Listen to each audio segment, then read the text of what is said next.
Hi, everyone. This is Michael Becker with the Mobile Ecosystem. And welcome to today's webinar, The Pillars of Trusted Communication. Absolutely excited to have you here. And with me today is Claire Maslen and Brett Nemeroff. And so Claire and Brett, can you guys take a couple of seconds and just briefly introduce yourselves? Sure. My name is Brett Nemeroff. I'm VP of Engineering at Numeracle. Claire? A little bit of background, like how did you get here? Why absolutely. In this topic, all of that. Yeah, so at Numeracle, I mean, our big focus is really on helping reestablish trust and identity for brands, for enterprises, for consumers. So a big part of what we're doing is we're looking at the technology that exists today and the technology of the future and trying to find ways where we can really bring identity into the communication channel, which we really feel like identity is the key element that's missing in our telecommunications infrastructure today that is keeping us from being able to solve some of these challenges. Perfect. And just a little bit about yourself too. Like, how'd you get here? Like, how did you find your place in this identity ecosystem? Yeah, so I've been a telecom engineer for about 25 years. Over those years, big parts of it have been developing the technologies, running phone companies from the ground up, from doing switches to LCR to billing systems. I've worked in the CPaaS space, and I've also worked in the enterprise space. So I've had the perspective of both being a struggling enterprise trying to get my brand protected to being a CPaaS provider, having a handful of brands that come to me, trusting me to deliver their enterprise communications, and also being on the service provider side, really being able to interface with the network and all the technology that exists there as well. So I've got experience on both sides of the table. Working at Numeracle, I feel very fortunate that I finally get to have some say in what the technology of the future looks like, and being able to develop strategies to actually fix this problem. I feel like we're finally on a pathway where we can start using the technology we have to start creating useful solutions.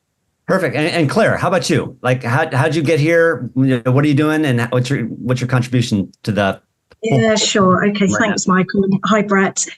So my name Claire Maslen, and I'm an advisor at MEF. And my background is mobile payments and obviously the whole role of identity in payments. And those are coming closer and closer together. From a background perspective, I've been around a long, long time. And in the mid-90s, I was working at Cisco, rolling out telco networks. And then I spent 12, 13 years with Telefonica O2 in the UK. Perfect. And so what we're here today too is to talk about the theme, and thank you Numeracle for underwriting and sponsoring today's webinar, this idea of creating trusted communications. And we're going to particularly focus on voice today, but this is a broader problem than just voice. It's or challenge or opportunity, if you will, because it's not all just about problems. It's this opportunity to create and reinvent how we create trusted communications, not just across voice, but also across our other mobile and related communications, such as SMS, RCS, and the other types of communication channels that are out there. So what we're going to be talking today is about how do we actually, and what is the view, as Brett was talking about, understand the new architecture that we need to be putting into place. Because today's architecture was built for yesterday's issues. And with that in mind, we need to be thinking about how we re-architect our future so that we can actually have a really viable and trusted way of connecting individuals with the marketplace and the brands. And I'm just going to pop up a quick slide here to illustrate what we're going to be talking about and give you a sense of where we're going with today's discussion. And then we can jump right in. So when we talk about the three pillars of trusted communication, and trust being the absolute pinnacle point of the overall conversation, what we're going to be discussing is how we need to bring verifiable, trustable identity, secure authentication transmission, and trustable presentation layers to be to be able to set up and be part of this foundation of the future of communication channels. And with that, we'll be defining that, discussing that, and hopefully giving everyone a roadmap on how we go about achieving and establishing this foundation.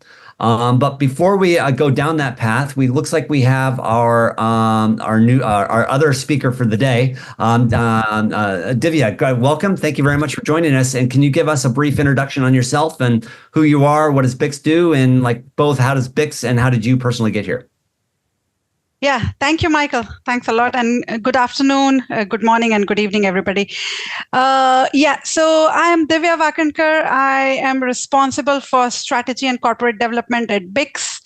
I have been working in product management, go-to-market and partnership in my prior roles.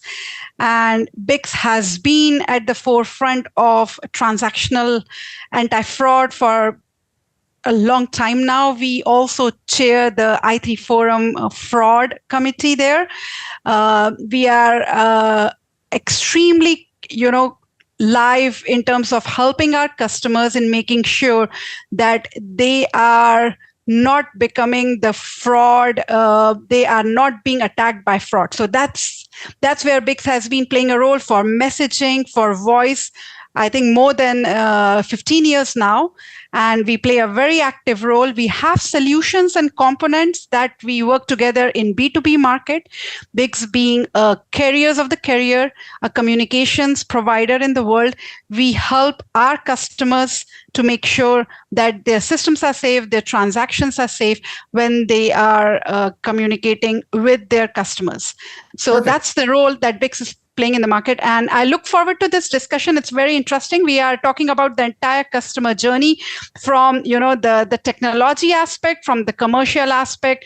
And there are different players that I see on the screen.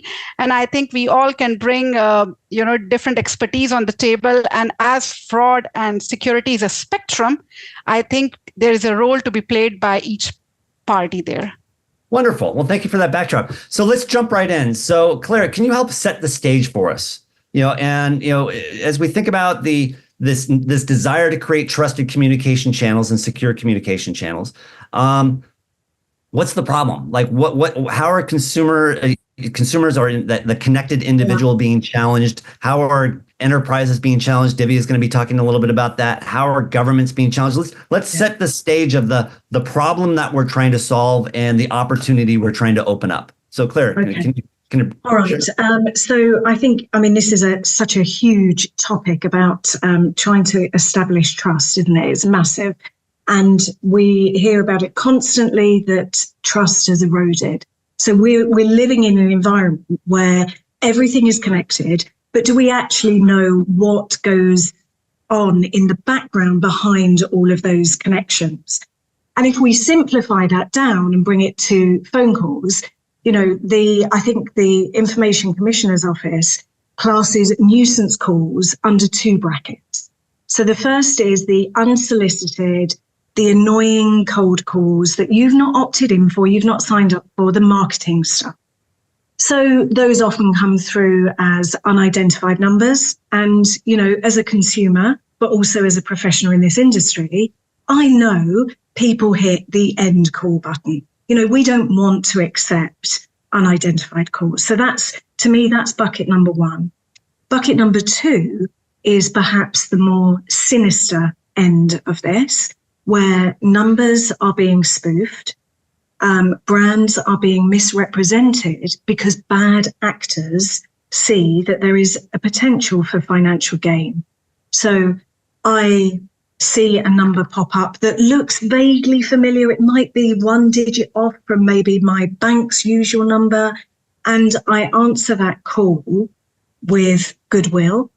And then before I know it, I'm kind of lured into this position of identifying myself, re-identifying myself. Yet the fact that, the bank should know it's me because they've called me, but I'm then having to share more personal information. And then before I know it, I've given away the exact thing that they wanted to get from me. So, it's no wonder that people are cautious in voice communication. But I think, we are human. And there are certain use cases and certain industries that we want that human contact from. So I think there's this very big backdrop, and Numeracle have recently commissioned a study, which I think it's in the mid 70s percentage-wise of people who are saying that from a consumer perspective that they are unlikely to answer those unidentified calls. In the UK, I mean, there's been other studies, Michael, in the UK, it's almost as high as 90% of people who are saying, actually, I'm not going to answer a number if I don't know it, if I don't recognize it. So from a consumer, there's that mistrust, and then the knock-on effects of that from a brand's perspective is huge. How can you truly service your customers? You can't get through to them. Right. And so that's what I was going to get at to. So the knock-on effect I think is really important. So if people aren't answering the phone, how do you be of service to them? How do you, offer them a product? How do you, deliver, the value that you've promised to deliver them? So it's a significant issue. And Divya, you were talking about a little bit in your preamble as you were talking about how BICS is helping solve some of these problems. Can you help us understand from a brand's perspective, the issues that Claire was just raising up, like brand personalization, and help us quantify this fraud and criminalization issue, and what does it really mean to the brand?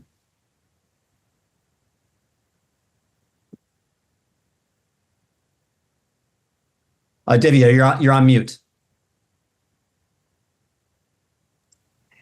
I'm sorry. I concur with Claire that there is a huge problem for the enterprises and businesses because of the fraud aspect and the social engineering that happens there as well. So we looked into the customer journey and the customer experience from our aspect, and we figured out that the aspect of using digital channels and communications is kind of a differentiator for enterprises, right? They want to make sure that consumers have an impeccable customer experience. And for that, they are using all types of channels, be it voice communications, messaging, other over-the-top communication channels. And then there is fraud happening over these channels, which is kind of eroding the trust from the consumers towards the business. And we also did a little bit of investigation on this. And from the World Economy Forum, the fact is 25% of companies' market value is directly attributable to its reputation. And, when there is a fraud happening, it is definitely impacting the reputation of the company, the customer loyalty and engagement goes down there. So if you look from the journey of when the customer is looking into the marketing campaigns of a company, or whether they are making some buying decisions, or when they are looking into the customer service, they would like to make sure that they are not getting into the fraudulent aspect of it. But recently, when we did conduct a survey with 250 customer engagement platform providers to understand how a B2B business looks into the fraud aspect of it, we figured out, and this report, by the way, has been already shared, we discovered that 84% of them have experienced fraud attempts impacting either their voice or messaging communications in the last 12 months. 84% have impacted, while 63% have been impacted in the last 12 months. So it's quite a staggering figure. For them, it is very important that the channels are secure. They have a large amount of sensitive customer data going through it, which includes payment information, etc. So it is compelling for them to make sure that their data is secure, the channels are going well, but they are suffering to some extent, although many of them are trying to figure out new solutions and capabilities that they can use to restrict the fraud, to make sure that they are above the game there on the fraud aspect. So we believe it's an important element. As I said, it's a spectrum.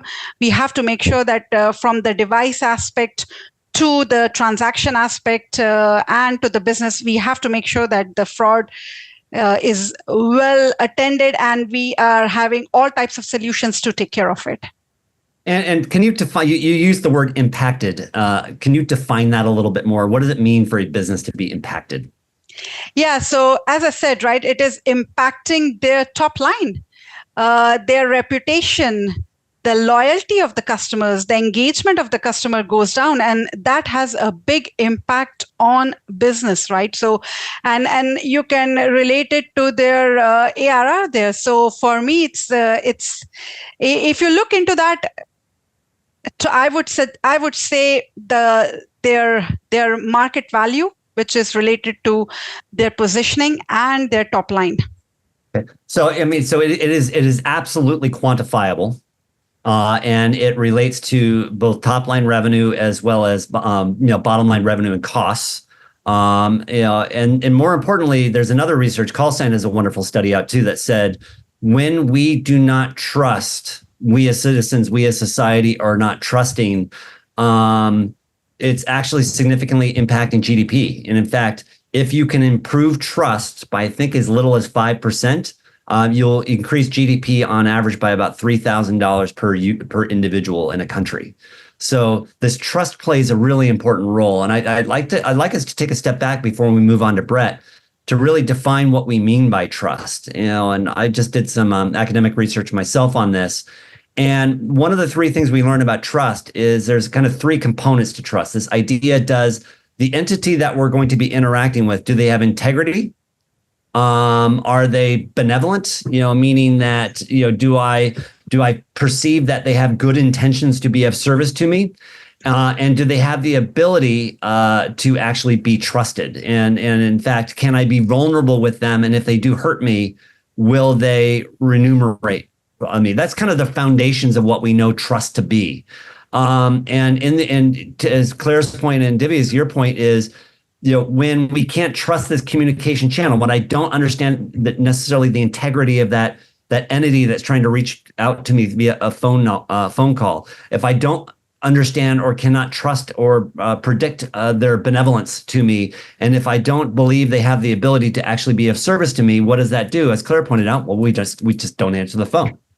And so from an individual's perspective, that's hurting us, and from a business's perspective, it's hurting us. And so I think that's incredibly important for us to kind of frame it as this is a really significant problem, both for the individual, or not both, for the individual, for the entity, and as I've just pointed out, for governments as a whole. So it's affecting us all. Before I move on though, Claire, you made reference to a group called ICO. For those that are not necessarily in the UK, can you explain what that entity is? Of course. So Information Commissioner's Office, they are, the regulatory entity that looks after issues relating to personal data. And actually, Michael, I was going to say... In the United Kingdom. Yes. So they're similar to like the US's FCC or FTC, something of that analogy. Yes. And I was actually just going to pick up on and expand on this point about regulation as well. So, I transact with someone, a trusted brand, and something goes wrong. And throughout my customer experience, I'm not getting the answer that I want from the brand, the enterprise. So I try to then go through regulatory recourse. If anyone has tried to do that, you will understand how frustrating and how long-winded that process is. So whilst there are those regulatory protections for us as consumers, it's not always an easy path to get resolution. So this is where I think, actually we as consumers, our front point is that brand, isn't it? So that, we know that we can go down the protection route, but actually it's just exhausting to even get to that point. Well, and by that time too, worst case, you've been annoyed and your time has been wasted. I mean, best case, you've been annoyed and your time is wasted. Worst case, you've actually lost money. And unfortunately, by the time it's very difficult to actually, as an individual, to know where the problem was originated, and if you in fact were harmed, especially in like the North American court cases are saying, the only way to actually have any remuneration is if you can actually demonstrate financially how much money you lost, how you were harmed, and by whom. And for an individual, that's near impossible to go through that process. So it's critically important for, and at the end of the day, we as an industry don't want to end up there. Let's solve the problem before it happens. Let's create this trusted environment communication. And so with that in mind, I'd like to now pivot to Brett. I'm going to reshare the slide. And if Brett, you can walk us through really the foundation of what we're intended to be talking to about today is this idea of the pillars of trusted communication. And can you reiterate the 3 pillars and define each of them for us? Yeah, absolutely. And so great introductory material. Thank you for all of that. And really in thinking about these pillars here, and this is something that I love to talk about, here at Numeracle, we really believe that identity and trust is really key into restoring trust for communications networks. But in order to establish trust, we really need to be able to know who the actual identities are involved in those communications. And that is really paramount to everything. So more so than analytics or detection, and I'm even talking about things like proof of life detection or analytics that try to automatically determine spam versus not spam. The real key to establishing trust really starts with identity. So the very first pillar that we have here, and we're going to dig into this a little bit more as we go on, is some sort of verifiable, trustable identity. And what I mean by that is we need to be able to know exactly who the entity is that's making that communications, the specific identity. And we'll dive into what that means specifically in a minute. The second part is we need some immutable way of taking that identity and transiting it from who is initiating the communications to who's receiving the communications. We really want it to be end to end. We want that enterprise to tell their consumer who they are. And we want it to not be able to be changed in the middle of the communication. And the third part is a trustable presentation. Ultimately, we are delivering communications to consumers, not engineers, people who don't know how it works under the hood. It needs to be presented in a way where average people can take a look at whatever device they have and know whether or not they can or cannot trust it. And that needs to be a method that can't be abused. It needs to be a method that can't be spoofed. And I believe with all 3 of these methods, that's the only way we can bring identity end to end and ultimately establish trust end to end. So, and before we move on, I want to go back to like what Divya had mentioned, the World Economic Forum study of, 25% of your brand's reputation. What was the exact stat? How did you word it, Divya? Yeah, so 25% of the market cap for an enterprise. Yeah, the market value is attributable to their reputation. Right. And that reputation can also be tied to brand. So, for example, if I'm sitting here and I'm getting a phone call and that the brand's name's actually on my screen, let's say it says Mobile Ecosystem Forum.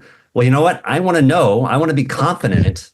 And I think this is what you're saying by verifiable, trustable identity. When my screen says Mobile Ecosystem Forum on it, I want to actually be confident. I want to be able to trust that is in fact the Mobile Ecosystem Forum calling me. So that when I pick it up, is that what you're saying? Yeah, absolutely. So the first part is we need to know that that's actually the entity that's calling. Now, just knowing who's calling does not necessarily mean that you trust who's calling, right? Just because, I think that's where we get into then perceived benevolence. And then their ability to actually deliver on the promise that they've given me. That's the definitions of trust I gave earlier. Right. And that will get developed over time. You're right. Just because I know who you are doesn't mean I can trust you. Absolutely. But to your point, the first step of trust is knowing who you are. Right. That's right. Because I think that's another key point too for that too, is because if I know who you are, I now also have to Claire and Divya's point earlier, I also have the potential to hold you accountable too, for both the good and bad. Absolutely. I mean, it makes enforcement very difficult, if not impossible, if we don't transmit identities on the call. I mean, that's ultimately the reason why. I mean, you were talking about like some of the challenges on the regulatory side for performing enforcement, for actually getting any kind of compensation for any kind of frauds that are committed, is how do you actually prove where the communication came from if there is no proof of identity? If you think about communications as it is today, and it really is kind of astounding, because really putting these three pillars together, it really caused me to like dig into like, what are the problems we have today and what causes the problems that we have today? The communication systems that we have today, at least when I'm talking about like voice messaging and text messaging, is almost an anonymous communication methodology. Think about like, what other kind of technologies do you have where a random person in the world can reach out and make something in your pocket buzz or ring or deliver a message to you without asking for any kind of permission or anything like that? Additionally, and we know that this is true because it happens all the time, not only can they deliver those messages to you, but they can impersonate anyone they want. Okay. Now, a lot of people may disagree with me. They'll say there's technologies out there like StirShaken that prevent people from spoofing or lying about their identity. But we know that those technologies don't do a good job at preventing spoofing, and they're not really intended to prevent from spoofing. So without having some sort of identity, what we have is this anonymous communications channel where anybody can contact you, put any kind of identity they want on that call. And it's not really even identity. It's just kind of a billboard to assault your senses, to say who they want you to see it to say. And obviously, good actors are going to put their business names on there and they're going to be legitimate. But bad actors, and the funny thing about bad actors, they're better at the technology. They will implement the technology before the good actors to exploit it before people understand it. Got it. And so... Yeah, and by the way, too, as we kind of go down, let's finish your end though, and then I'll make my point. Go ahead. I was just going to say, so when you take a look at things like CNAM, technologies like that, people have abused those technologies to lie about their identities, and ultimately it's because the underlying technology was never designed to prevent spoofing or lying about your identity. Right. And something that, as you were talking, something that came up into mind, I think is important for us to position the conversation we're having today. The vast majority of business conversation, I shouldn't say the vast, but up until now, a lot of our business industry conversation is about knowing you called them the consumer. That's a term I actually don't really like personally. I prefer individual, because consumer is a state in the purchase funnel. Sometimes I'm a shopper, sometimes I'm a prospect, sometimes a patient. I'm all of these different states of being within my particular journey as an individual. And part of what we do as industry, and we spend a lot of time and energy of knowing that consumer, what we call KYC. Like, we're knowing the consumer. So do I know it's Claire? Do I know it's Divya? Do I know it's Brett? Can I trust that I can onboard this individual into my system so that they can participate within my marketplace? And we're doing an okay job in that, but there's a whole bunch of new technologies that are emerging to make that happen. But when we're talking about verifiable, trustable identity in this context, we're not talking about KYC. We're not talking about know your customer or know the individual. We're talking about KYB or KYE, know the entity.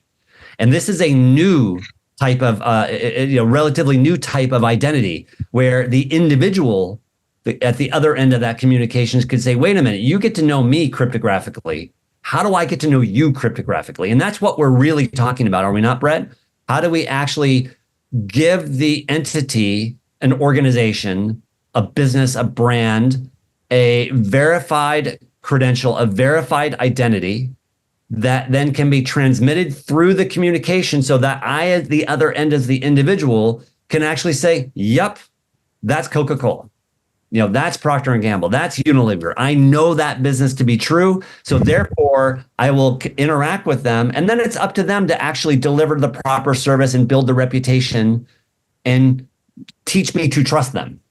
But in order for me to get to that point, I need to actually know they are who they are. That's what we're talking about. Yes, everyone? Absolutely. I mean, without having that information, and you actually bring up an interesting point that is, I feel like it's technologically, it's a little bit further down the road, but we need to get there, and it's mutual authentication. So very frequently we talk about the call originator being able to prove cryptographically their identity to the person that they're calling. And this is, for example, the bank calling you and basically saying, I really am your bank and I have cryptographic proof of that. But ideally, when we talk about these kinds of identity issues to create trust, it really needs to go both directions. The bank also needs to know that they're actually talking to you. Well, and not only, I'm sorry, but to interrupt, but not only do they need to know, and Claire, this is your area of expertise, they regulatorily need to know, right? It's a law that they need to know. Can you want to talk about that a little bit?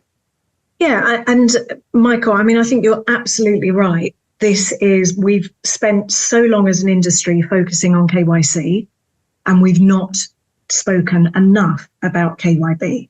And as everything becomes more digitized, the role for, knowing the business is of equal importance to knowing the customer.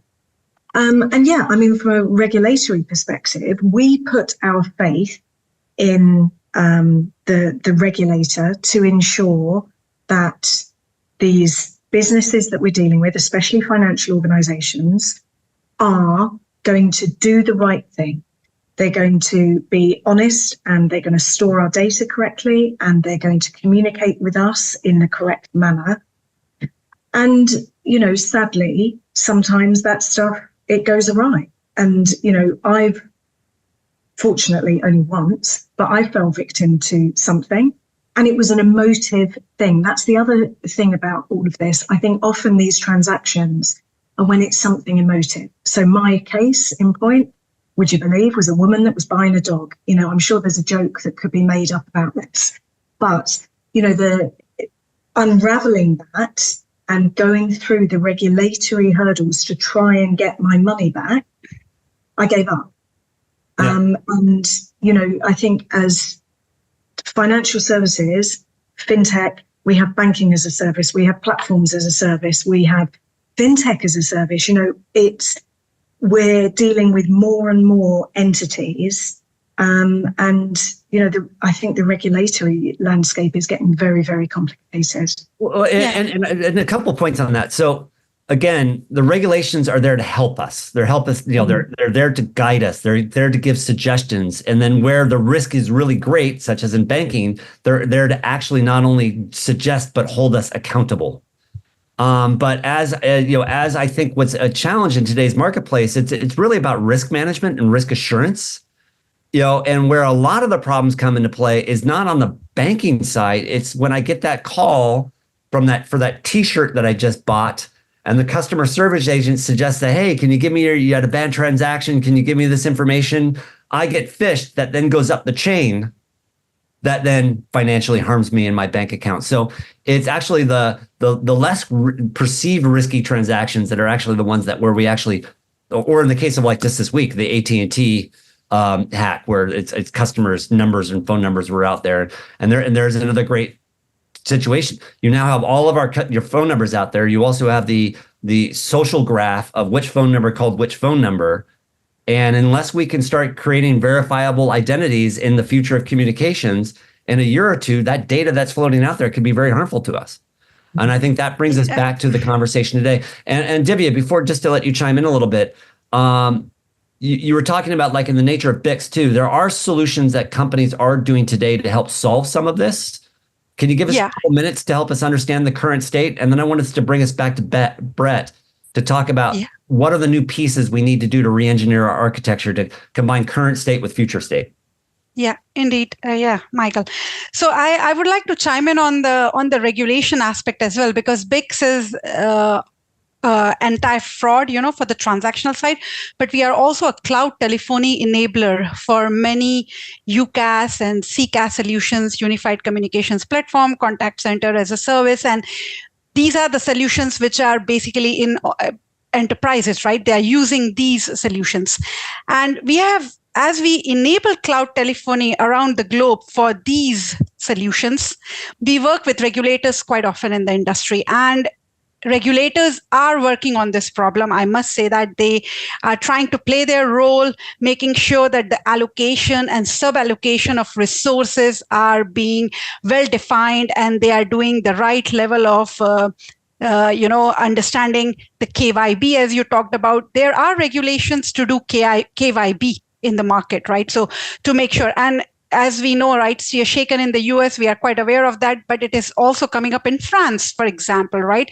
And you will see that it will come up in other European countries as well. In Canada also, it's coming up. So as you can see, regulators are aware of the challenges. They are trying to play a role to help companies to take care of this.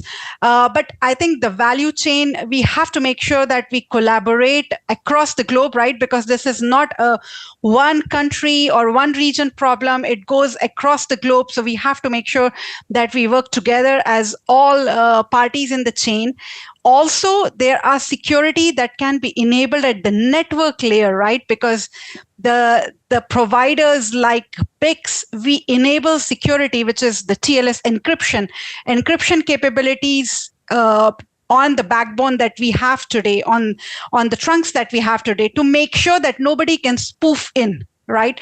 To make sure that they are well secure. So these are kind of a differentiator that every enterprise should look forward to as well when they want to make sure that their contact centers are enabled for their consumers or for the individuals, right, at the end of the day. Also, technical solutions from the vendors, right? I think Brett is going to elaborate on that. So in my opinion, you have the value chain. You have to make sure that from regulators, from the transaction parties like BICS carrying the traffic around the globe, enabling, enterprises with cloud telephony capabilities or messaging capabilities. We are trying to play our role, making sure that we are not carrying any traffic which is fraudulent. We enable our customers with anti-fraud solutions where they can go for proactive monitoring. So we monitor the traffic with our machine learning capabilities. We make sure that we flag to the customer if the transactions, if we see a pattern where there are spikes happening from a specific number that comes in sporadically, then we make sure that we can inform the customers, or we take a decision on behalf of them based on the policies that are being configured by the customer itself, right? So we have those kind of solutions. And so in other words, what I'm hearing is, players like BICS are tied deeply into the networks and are able to actually do predictive scoring on the communication that's happening. And then with that predictive scoring, you can go and say, hey, look, based on our analysis of billions of conversations, and interactions or transactions, this is looking a little off. The brand need to make a decision. And you're not saying terminate the call. What you're saying is maybe adjust the customer journey. So rather than automatically onboarding that person, maybe put them into a manual onboarding process so you can actually verify who they're doing. That's what's happening on the consumer side. And that's predominantly my understanding of where a lot of your anti-fraud solutions are going on, is in that kind of engagement. And what Brett and Numeracle and the industry is suggesting, we now need to do that same kind of capability for industry, for the KYB, know your business, know your entity, KYE. And again, we have the three pillars, and I want to now kind of convert to Brett to go there. But Brett, and one thing I want you to emphasize too is when we get to pillar 2, can you be sure to explain how mobile telecom works? So like a lot of people may not understand this. I'll use Nike, for example. I'm Nike, and I get issued phone numbers by the industry, and not just one phone number, thousands.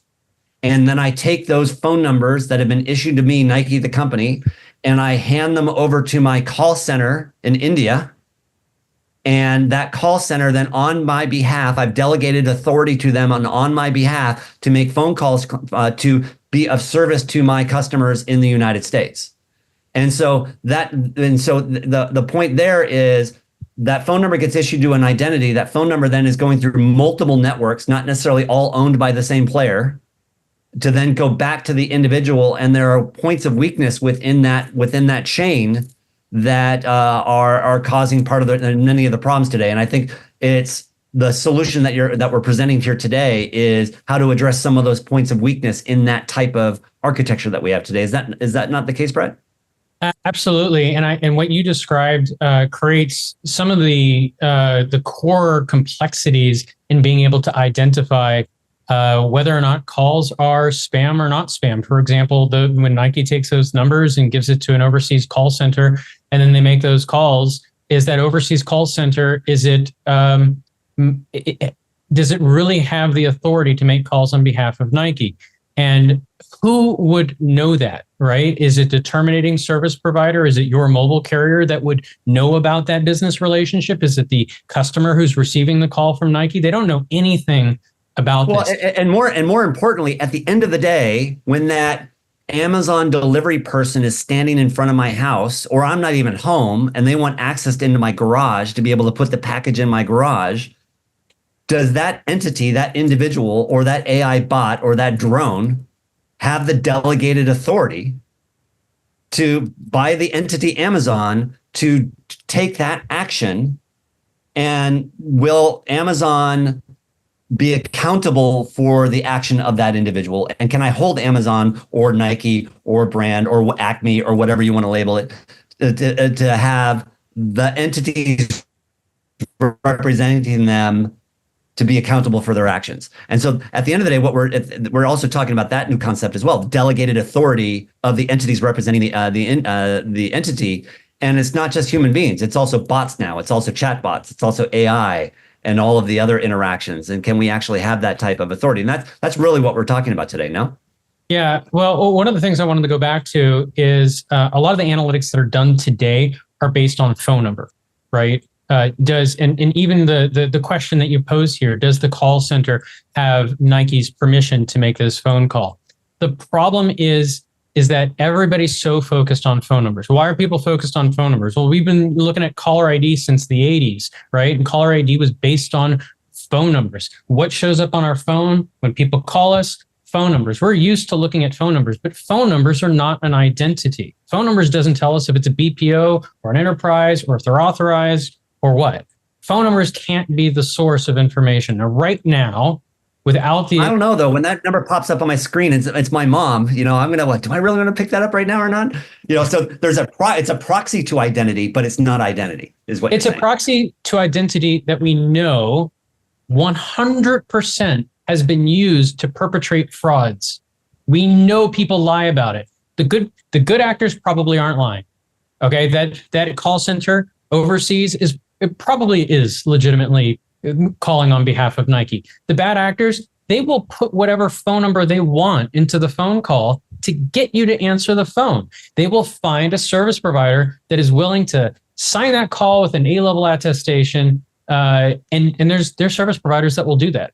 And ultimately, It's because we don't have an identity of who's making the phone call. That's not in the call today. And also because, and this kind of goes into my first slide here for the first pillar. What are the KYC practices? How did we find out if this entity was even allowed to make this phone call?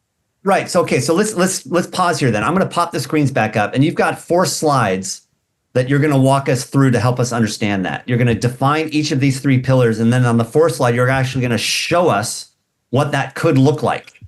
So let's go ahead and have you do that for us. Absolutely. Okay. So the very first pillar here is the verifiable, trustable identity. It's ultimately about who is calling. And that's what I want to know. I want to know the identity of the person who's calling. I don't care what their phone number is. The thing that I like to compare this to is somebody showing up at your door. You made the example of Amazon showing up at your house, okay? If Amazon shows up at your house, how do you know that they're Amazon? Well, you're going to use your eyeballs. You're going to see they're wearing an Amazon uniform. They showed up in an Amazon truck. These factors give some sense of legitimacy. This person is probably Amazon, okay? Probably, but doesn't mean they are. It doesn't mean absolutely are. It might not be an Amazon truck because my local post office is delivering Amazon stuff all the time. Absolutely. So how do I know if that person is a delegated representative? Right, but there is a certain amount of credibility that is given to something that appears to be authentic. If I show you my driver's license, Texas driver's license, right? Now, I don't know if you know what a Texas driver's license is, but would you know that it's real? I mean, you'd probably look at it and be like, it's got a hologram on it. It's a hard plastic card. It doesn't look like I cut pieces of it and put it together from a magazine.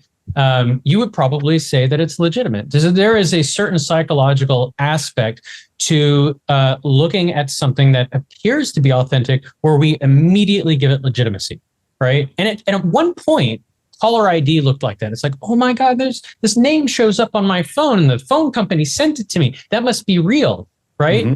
And how quickly the tables have turned once the bad actors realize that they can get people to have that kind of reaction, to answer the phone by just putting in your neighbor's phone number, or putting in your wife's phone number, or something else like that, that they can manipulate the technology to get you to answer the phone.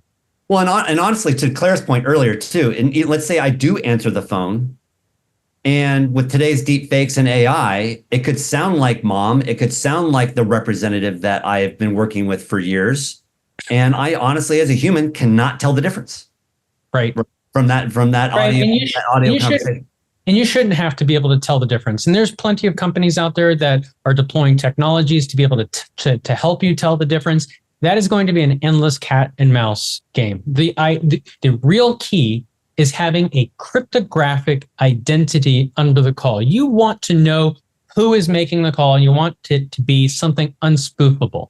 So, and again, just so people understand that cryptographic term is basically a really long string of numbers that no one can fake. Right? If they do try to fake it, it gets invalidated.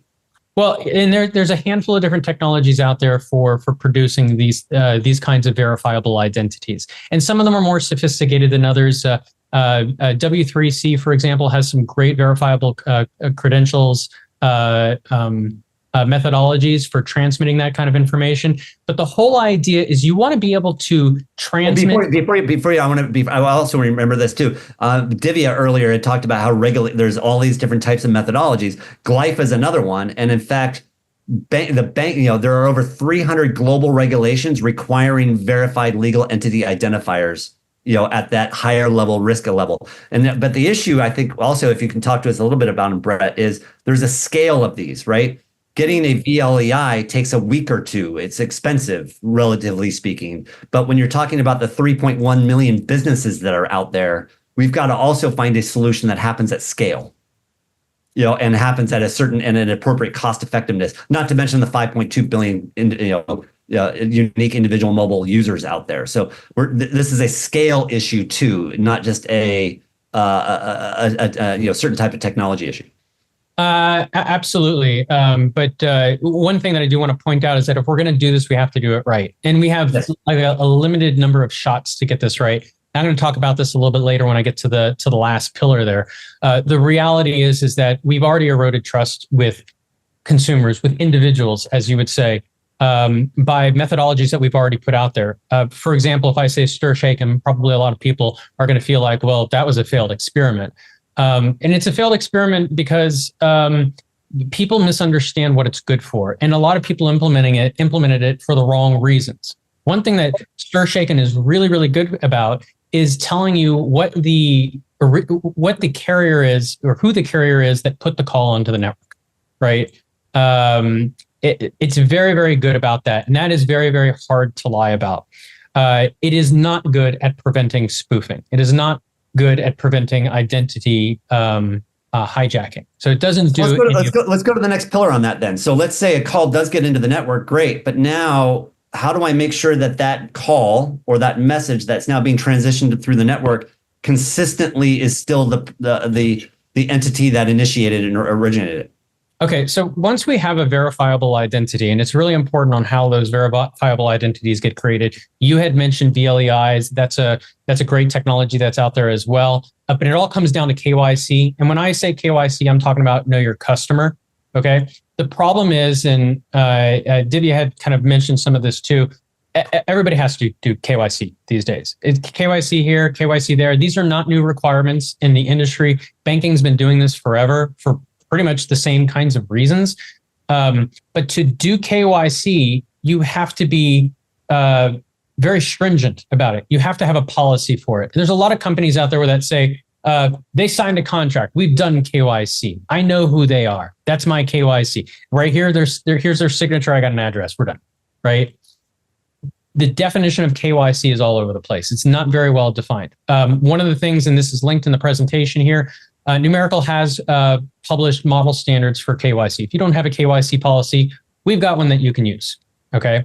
And this is something that you can copy and paste. It's templatable, and now you can have high quality KYC practices. The other part of this too is that the entities performing the KYCs are financially motivated to accept anything.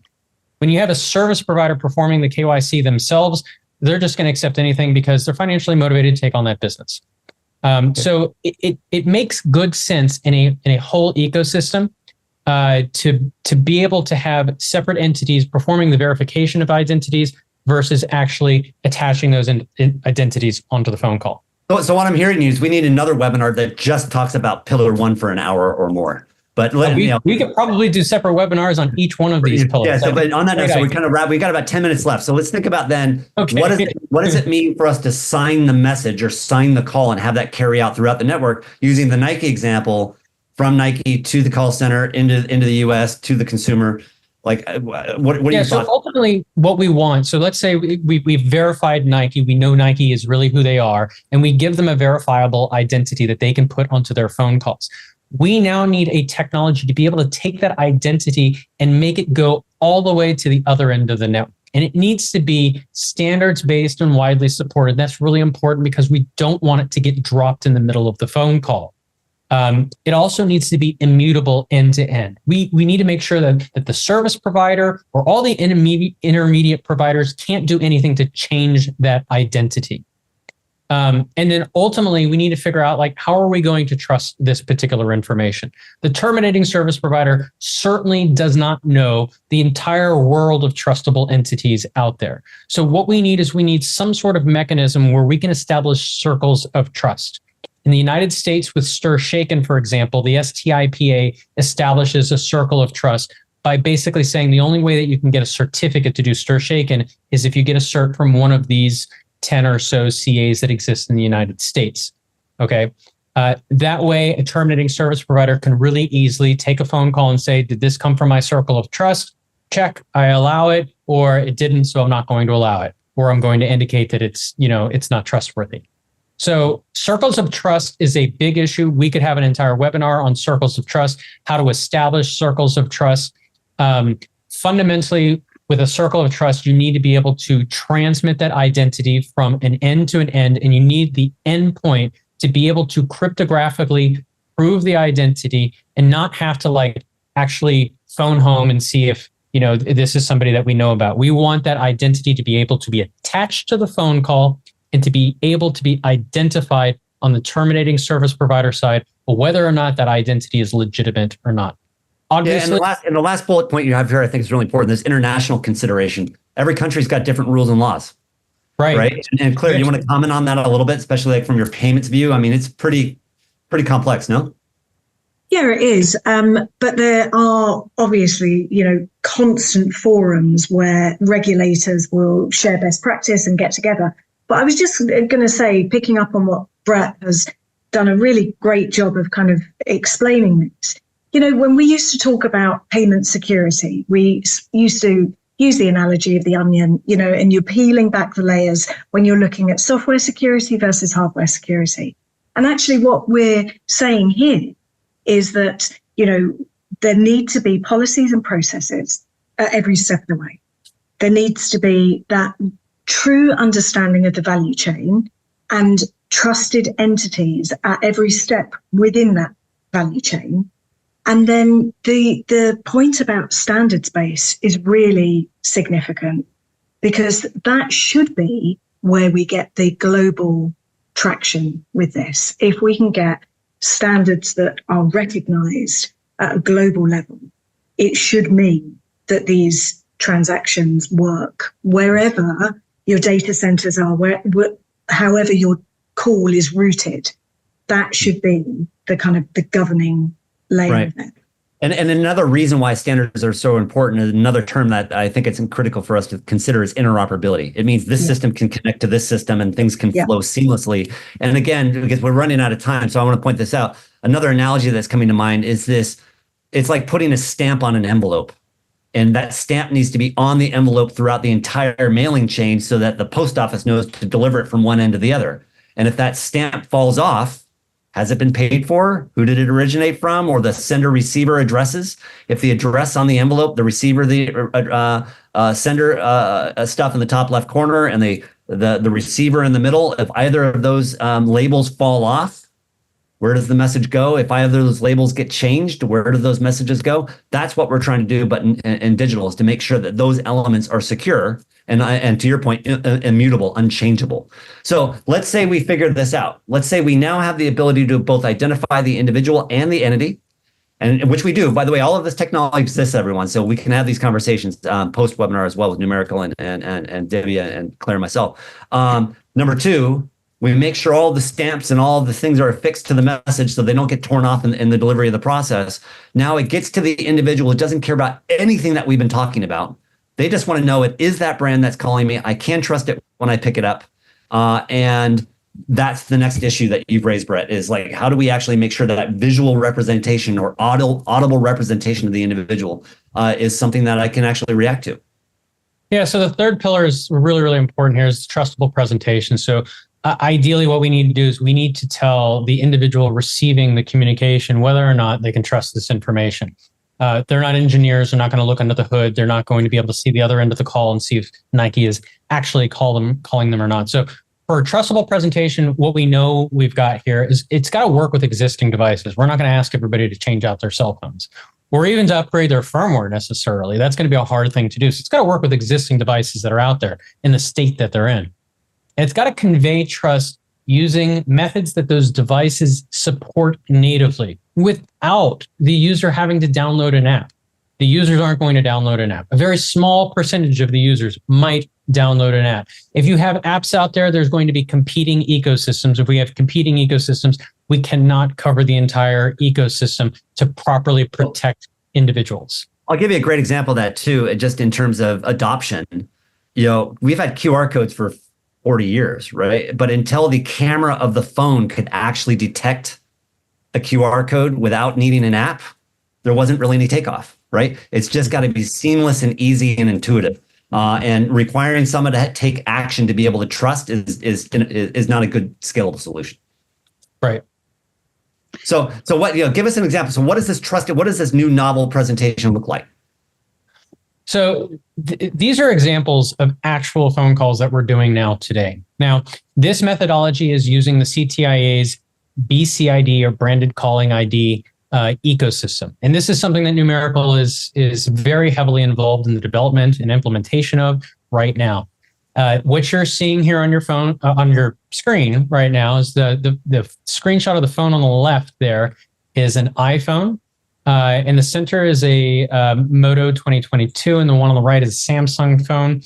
These phones don't have special software to deliver this particular information. Now, the vetting information in here, I know it says Numeracle, but this would be the enterprise that has been vetted and onboarded into this particular trusted ecosystem.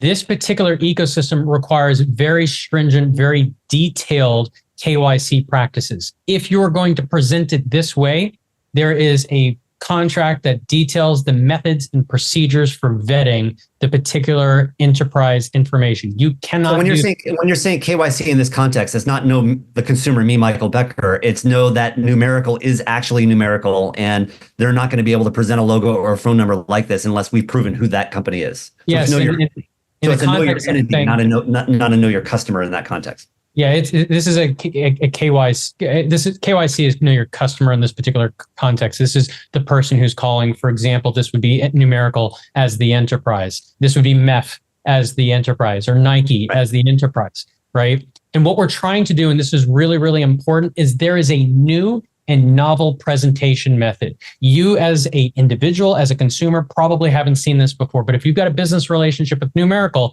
and you see this icon show up and their name show up like this, you won't have any question about whether or not Numeracle is actually calling you. Number one. Number two, bad actors can't make this happen. This is not done based on phone numbers. This is done based on identities. To get into this particular ecosystem, and once again, this is CTIA's BCID ecosystem, a onboarder and a vetter have to collect the enterprise information and verify it. That is outside of the OSP to accepting the call and putting it onto the network. Okay.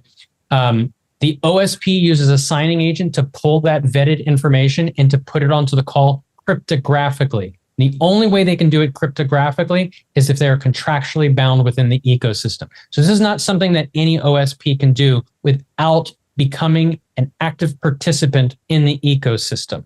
And I'm happy to get into details about this, probably in another webinar, Michael, because we're running out of time on this though. But I think we painted a really solid conversation today of like, what are the issues? And in fact, what are the opportunities? If we solve some of these problems, we improve reputation. As Divya pointed out, we increase revenues, we reduce costs. We so many great benefits come to play as we can play this out. The other key message that I want to emphasize too, we talk about needing to put in a new architecture or develop a new solution, but this can be done incrementally. And Pierce Gorman actually just raised too. When do we get asked questions? Pierce, we're kind of running out of time, but you can ask your question if you can drop it into the if you have one, just drop it in, and we'll be able to have additional conversation around that. But yeah, it's just okay. Thanks for that, Pierce. So with that in mind, then let's kind of, as we conclude up, I would like each of you to leave us with 2 or 3 takeaways. Like, we've listened to the conversation. We understand there's a problem. We understand that if we solve this problem, good things can happen. And we understand that there actually is a solution in place today that can be executed at scale. So this is all great. Starting with Brett, if I'm an executive listening to this conversation, either a consumer, an executive at a brand enterprise, or a player in the market, or a government official, what do I do tomorrow when I wake up after listening to this conversation? Well, I would definitely go to the Numeracle website and get more information from us. Contact us. Remember, the key to protecting your brand and getting people to answer your calls is identity. It's not protecting your phone number. It's protecting your brand and your identity. You want people to know it's you calling. And that depends upon being in an ecosystem that has stringent KYC and transmits end-to-end identity, not just phone numbers. So a takeaway from that, if I'm in the C-suite, the conversation I'm going to have on our Monday board meeting is, how do we actually strategically be in control of our corporate identity? That's correct. And how does that identity flow throughout all of our system? Would that be a good C-suite discussion? Yeah, absolutely. The 2 parts is I don't want anyone else to be able to say they're me, and I want people that I'm calling to absolutely know it's me without any question. Okay, Claire, how about you? What do I think about tomorrow when I wake up? So, I mean, I've written down loads of notes throughout this conversation, but for me, we as brands, if I'm now a brand, I have to do my homework on this, and I've got to understand what solutions are out there. And I would really, if I was doing a deal with someone, I would be looking at, how I can hold them accountable for how they're processing these calls. Now, I'm sure people will say, oh, well, it's not down to you to have to know this stuff. But actually, I think it's down to all of us. And we have clearly seen the quantifiable evidence that actually, if we know this, if we understand more about it, we can see the upside from a commercial perspective. So I do think people need to get informed on this. And, parties such as obviously MEF and Numeracle and BICS, we can all play a part in helping that education piece. Well, and also the other entities, ICO, the other entities we brought up, absolutely. Life. There are a lot of other players out there that can help us figure this out. And again, I think a big switch we're having in the marketplace is the modus operandi is changed. In the 80s, it was all about trust but verify. Today, it's distrust and then verify. Yeah. And the way to verify is through these cryptographic identities. So we've been talking about. And Divya, tomorrow, wake up. What do I do? Does existing fraud solutions like what BICS providing go away, or do we just need to double down on those and do this identity stuff? Yeah, I think we need an ecosystem collaboration there, Michael. I totally agree with Claire and Brett there.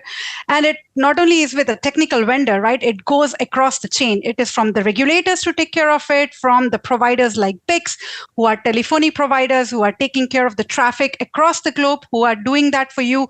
Make sure you go with a provider who can give you encryption capabilities, who are accountable for your traffic, right? It's very important for you on that.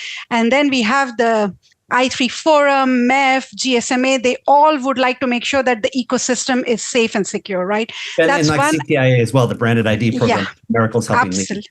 Absolutely. And then enterprises are also struggling to some extent, right? They also want to make sure that the digital identity is verified when a customer is onboarding on their platform, on their website, buying stuff from them. So it has to be also very clear that enterprises must invest in robust identity solutions, right? Verification of those prior to onboarding the customer. So I think ecosystem collaboration is a must-have, and then investment in digital verification is another must-have for enterprises. Beautiful. Again, unfortunately, we're out of time. Brett, you get the last word since you helped underwrite this conversation. Where do people go if they want to learn more from you?